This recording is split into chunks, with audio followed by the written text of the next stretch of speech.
Now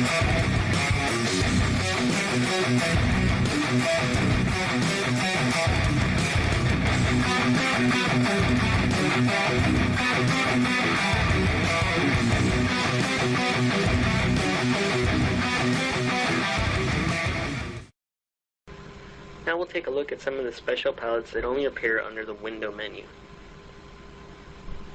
Here we have our special palettes, and I'm going to start with the motion sketch, and I'm going to go on to the smoother and wiggler because they are kind of used together, and you'll see why right now. The way that I use the motion sketch is I select the layer that I want to animate, and instead of actually adding keyframes, I'll start by pushing this button that says Start Capture. And you'll see that I can move my box around, and you'll see that the timeline window is having a sort of like preview. Now you see that once I'm finished, a lot of keyframes have been created. And if I scroll across, you'll see that the blue box that I wanted to animate now follows the path that I created. You'll notice though that there's quite a bit of keyframes, and we don't really need all that many.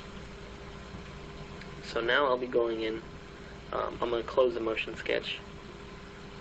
I'll be going into the smoother and wiggler. The smoother is basically a cleanup. You'll see all the keyframes that were created in order to make this animation. And if I select the position, which has all these keyframes, you'll see that I can change the tolerance of how many keyframes are here. So if I leave it at 1 and apply, you'll see that the keyframes have cleaned up quite a bit. And it's still basically the same animation. It still is a little messy here, so we can turn up the tolerance.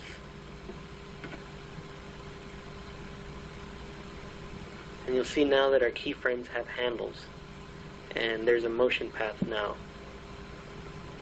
instead of just a bunch of keyframes.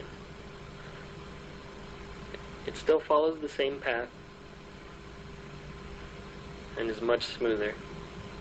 And the more we turn up the tolerance, the more the keyframes will disappear. And it'll try to recreate the animation using those amounts of keyframes.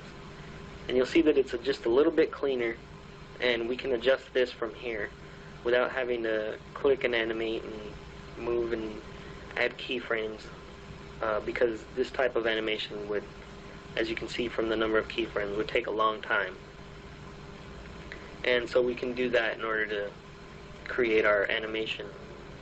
The wiggler is actually a randomizer within our animation.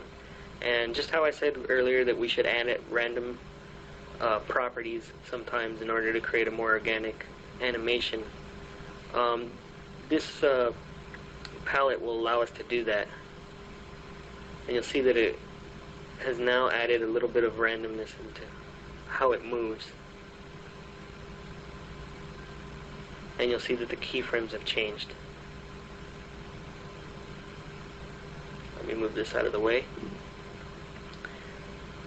And you'll see that it basically follows the same path as it did before.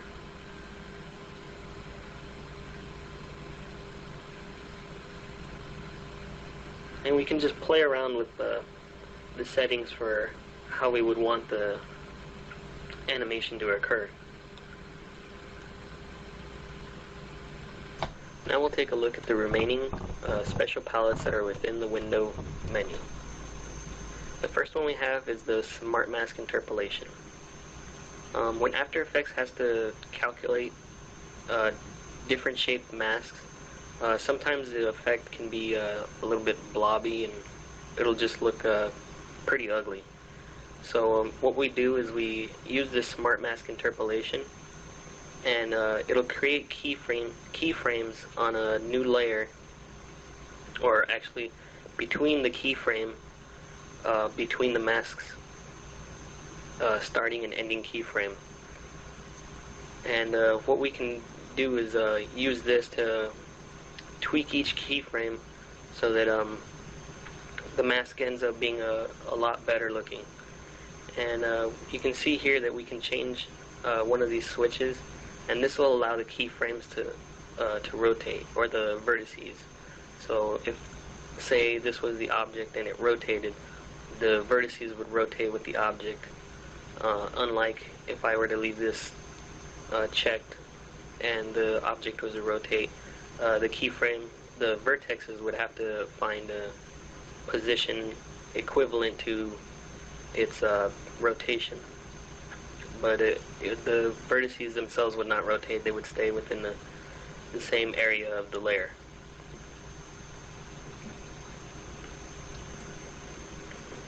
The next special palette that we have is the Align and Distribute.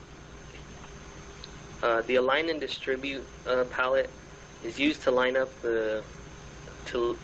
multiple layers in case we need to have them lined up in another area that we can't use the grids for, or the guides. So the easiest way to do this is by holding shift. We can select a couple of layers, and we can go up to the Align Layers, and by clicking it, one of the buttons, it'll align the layers. You see I clicked this one, so it'll align the anchor points, and it shows the position between both layers. Let me undo this so you can see again. You can see that this layer is over here and this layer is over here, and when I align them, they both move to meet pretty much in the middle of where both layers were. And you can see that we can align them in all sorts of different ways.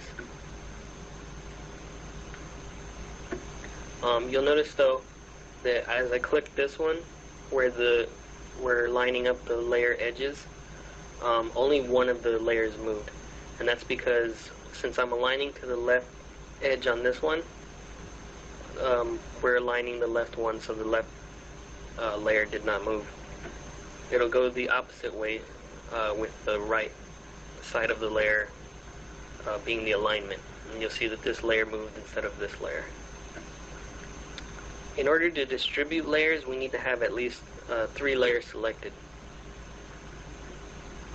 And you can see here that I have these 2 blue layers and the red layer. And if I click the distribute layer, one of the buttons, you can see that the red box moves, but the blue boxes remain in the same position. And that's because the blue boxes are being distributed along the largest area. So this would be the area that we would be distributing across, and since these are already along the edge, only the red layer would move. And as you can see, it's the only layer that moves. The final special palette that we can use is the tracker controls. And what the tracker controls does is, say for instance that I want to animate this video. We'll assume this is a video clip that is going through the animation. And you can see here there's this little red box, and if this was a video clip, I wouldn't be able to really get into this red box for its position. I could actually put, say I wanted to animate this blue box to follow the red one. I could use the keyframes method of just positioning my blue box over the red box and then adding keyframes. But that would take quite a bit of time. So instead what we do is we come up to this track motion, or the tracker controls that I opened from the window menu, and we select the video that we want to follow. And since this is the comp 2 is the video, we would click track motion, and you'll see that I get a tracking point. And what this does is it basically tells us what area of the video clip we would want to track. And let's say, for instance, that this is my tracking point, and you can see how there's like a little box in front of the window, and it shows the interior of this tracking point. So I'm going to select an area that is really distinguishable from the rest of the areas. And this little box in between the tracking point is called the search point. And this will look for the area that we're trying to track. And this little plus sign here is actually the attach point, and this is where the blue box would be positioned when I track my red square. So here we would analyze it, and we'll see if the track point will follow the red square. And you'll notice I'm in the comp 2 layer window, and that's what it'll do. It'll take you into the video clip and bring you into the layer of the video clip, and that's where the tracking point would be viewed. But here it says analyze forward, so I'm going to click that, and you can see the timer is sliding across the video clip, and the track point is actually following the red square. And you'll notice that the little attach point is also being positioned in the area where I wanted it, outside of the red square.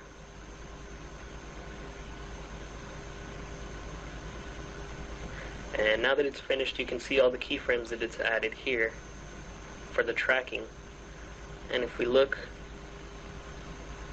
under the composition, we'll see the motion trackers, and here's all the keyframes that we would be using in our composition. So if I open this up now, I have my video clip selected, and here's the motion source.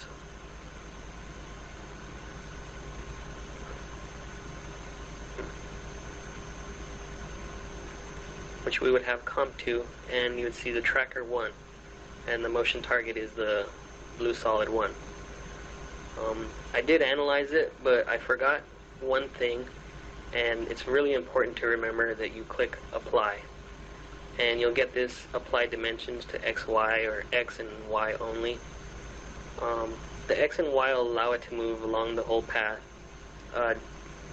Moving only with X will it'll follow the path, but it'll only stay within one axis. So it would, for the x-axis it would be horizontal, and the y-axis it would be vertical.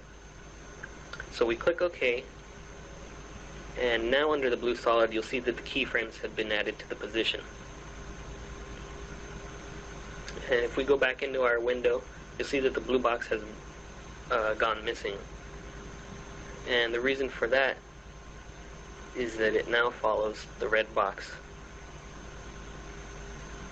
And we would want to use this in case, say we have a video clip where there's like maybe a bus passing by, and we want to add a banner to the bus in After Effects.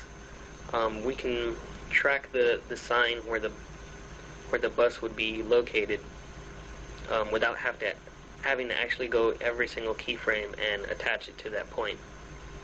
And here you can see that it would be more of a precise attachment